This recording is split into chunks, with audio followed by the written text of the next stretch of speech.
उत्तर प्रदेशमधला एक भोंदू बागेश्वर नावाचा एक नालायक भोंदू महाराष्ट्रात येतो आणि छत्रपती शिवाजी महाराजांच्या इतिहासाची तोडमोड करतो। तुम्ही छत्रपती शिवाजी महाराजांचा अपमान मुख गिळून शांतपणे ऐकून घेता?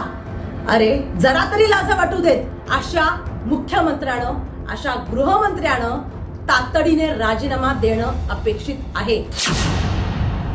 जय जिजाऊ, जय शिवराय।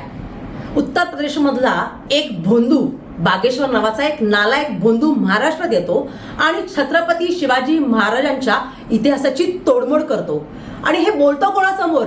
भर सभेमध्ये, जिथे दिग्गज राजकारणी, मान्यवर आणि खुद्द महाराष्ट्राचे गृहमंत्री आणि मुख्यमंत्री उपस्थित असताना त्याची ही वाचाळ बडबड सर्वजण शांतपणे ऐकतात। महाराष्ट्राच्या मुख्यमंत्र्यांना असं कुठेही वाटलं नाही की त्या क्षणी त्या व्यक्तीला थांबवावं।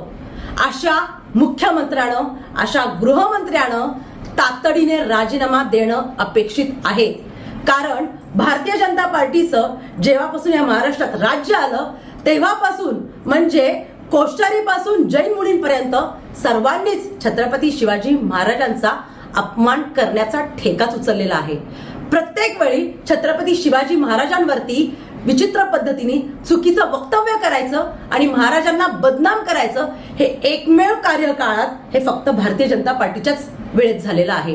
असं असताना कायद्यात यांना कुठेही चपराक बसत नाही, कायद्याचे लगाम यांना शांत करत नाहीत। मग अशा गृहमंत्र्याचं नेमकं काम तरी काय, जिथे तुम्ही छत्रपती शिवाजी महाराजांच्या पायावर डोकं ठेवता आणि त्यांचे आशीर्वाद घेण्याचं नाटक करता, तिथं तुम्ही छत्रपती शिवाजी महाराजांचा अपमान मुख गिळून शांतपणे ऐकून घेता? अरे जरा तरी लाज वाटू देत। तुमचं राजकारण कोणत्या थराला चाललेलं आहे? छत्रपती शिवाजी महाराज सुद्धा एक हिंदू राजा होता। छत्रपती शिवाजी महाराजांमुळेच हिंदुत्व टिकलं। मग जे हिंदुत्वाच्या नावानं बोंबा मारतात, हिंदुत्वावरती अन्याय झाला की रस्त्यावरती उतरतात, आज ती पिल्लाबळ कुठे आहे? आज एका हिंदू राजाचा अपमान होतो आणि हिंदुत्ववादी संघटना शांत बसतात। म्हणजे हे सर्व काही राजकारणासाठी चाललेलं आहे आणि हे सगळं काही भारतीय जनता पार्टीच्या तालावर चाललेलं आहे। त्याच्यामुळे अशा पद्धतीने वारंवार छत्रपती शिवाजी महाराजांचा अपमान आता महाराष्ट्रातली जनता सहन करणार नाही। कारण आता सर्व काही अति झालेलं आहे।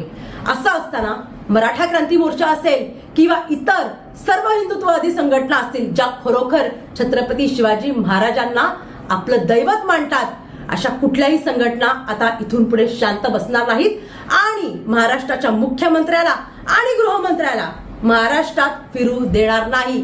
जोपर्यंत तुम्ही कायद्यातून यात बदल आणत नाही, कायद्यातून याचा कठोर शासन करत नाही, तोपर्यंत तुम्हाला छत्रपती शिवाजी महाराजांचं नाव घेण्याचा मुळीच अधिकार नाही।